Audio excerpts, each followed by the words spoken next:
My special favourite effects part used is in the the beginning trailer of are the very film, impressive, with the exceeding team my ideas of what a I student really like film it could because it's obtain quite like visually. For my user feedback, I hit the streets and showed people my trailer.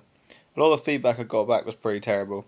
Like, really great movie, the guy with the tattoos is really hot. But I did get some constructive feedback. Here's what I got.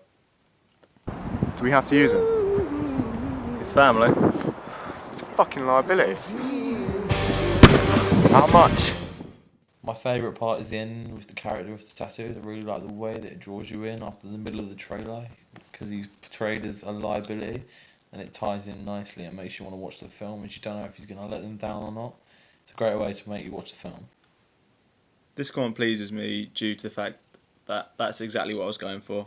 To end it with an if, what's going to happen, I really want to know what's going to happen. That's what I wanted, and it's nice that people can see that. Right. It's a new life for me. Yeah, it's a new dawn. It's a new day.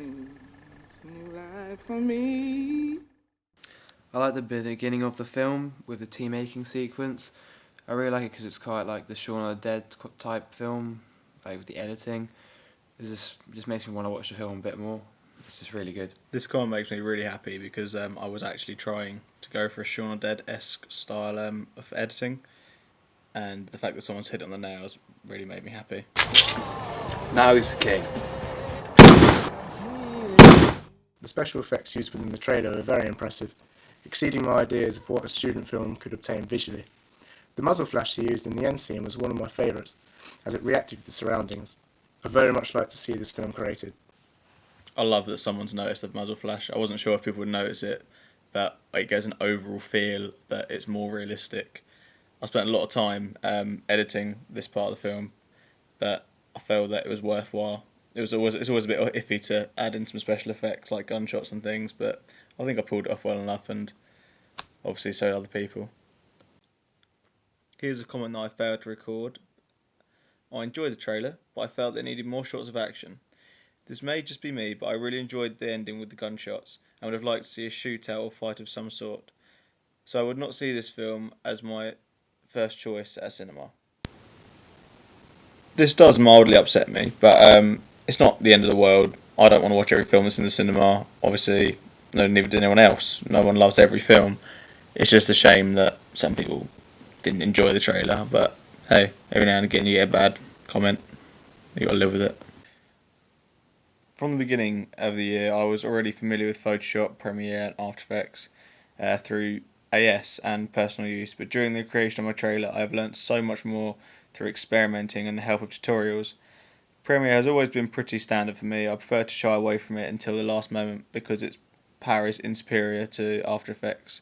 So its only real role in the creation of my film was putting the clips in order and shuffling them as I played around with them. My After Effects skills improved massively over the course of creating my trailer. The main skill I've developed is the ability to control light and colour. This gave the trailer a far more cinematic effect.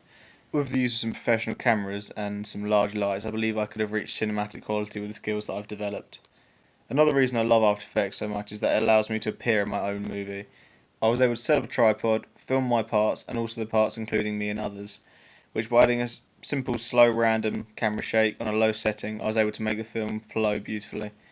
It also gives you the wonderful ability to pan shots with ease, just using keyframing. I also developed the skill to create gunshots. This took a while of playing around, working with the light, but I think it was worth it, as the effects were brilliant, and I'm sure with practice they can only get better. I used Photoshop to my advantage in most aspects of creating my work this year. Both my poster and my magazine cover were created in Photoshop, and also the muzzle flash that's shown in my trailer is a powerful tool that I've become fluent in over the years of playing and freelance work. Bloggers played an ever important role in recording my trailer. I feel I didn't blog as much as I could, and that is a skill that I must get into the habit of doing when creating future projects, because it does let you know how you've come along. I feel that my blog does show how I've developed forward over the several months of creating my trailer. This year I used my own camera, which was great. Being able to film wherever and whenever I could was a massive bonus, and having bought my own tripod the year before, I was fully independent while shooting my film. I feel my ancillary tasks complemented my trailer very well. I feel that the bold yet very simple characters featured on the poster connote mystery and class, with the faces, silhouettes and suits. I feel people would be enticed into watching the film from the reviews at the bottom, which would make people more inclined to watch it, and also the stars' names at the top. The magazine front cover took 2 attempts. One attempt, which is horrible, as I didn't have a photograph of Lewis, who plays the other main character. I used a sub-character. The colours were disgusting and the layout was poor. The whole thing was a shambles, so making a new one was a must. After having made the new one, I feel that it complements the movie well. The magazine front cover is aimed at people who are interested in what young people are going to be up and coming film, TV, music video producers and directors. I've used stills from the trailer. This is a common convention in film magazines, and I've done the titles for the film in the same colour as that as in the trailer. My film uses conventions of a trailer in that it shows some of the good bits of the film, saving the better bits towards the end of the trailer, but not revealing the best bits of the movie, but giving you a small hint of them. Another massive convention for trailers is having a sleek title sequence. I feel that I've smashed that target with mine, with the pills popping out of the floor and changing into text is cinematic trailer worthy. Thriller films conventionally start slow, get faster, slow again, before an explosive ending. I feel that I've achieved this, with the team making sequence being slow but also very interesting, with the ending with the gunshots and the liability issue.